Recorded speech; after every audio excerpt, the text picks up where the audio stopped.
We get very excited about pH. It has a big effect on the availability of the nutrients. And you know, it all sounds very simple. You've got a pH of 7 is neutral.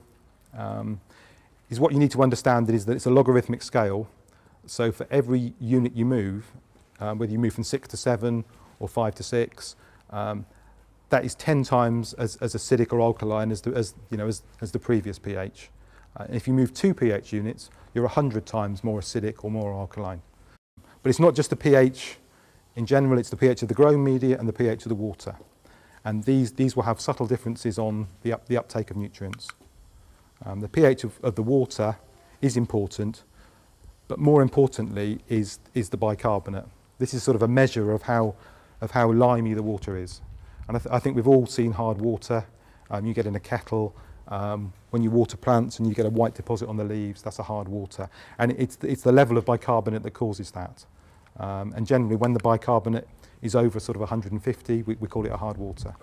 So it's always important to take a water sample and do it every year generally, just to see what the conductivity is, you know, how many dissolved salts are in it, what they are, whether you've got more harmful things like sodium and chloride in there, or whether you're low on calcium and magnesium. Going on to soft water. Soft water is becoming more and more important. A lot of people have had boreholes in the past and still do. With extraction licenses and things like that, it's getting more advantageous to collect your own water from a glasshouse roof. And this water is completely different than the hard water. Although if you look at the pH, it has a pH of 7.6, the alkalinity is only 55. So it's a very soft water, and hence it's got a very low level of calcium and magnesium.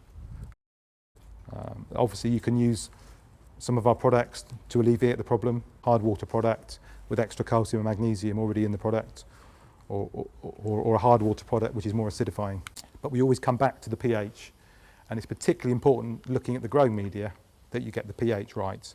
And most people will have a prescription mix that comes to a set pH of maybe 5.5 or even 6 for some crops, or maybe lower for ericaceous crops. That's the optimum range for the greatest availability of nutrients.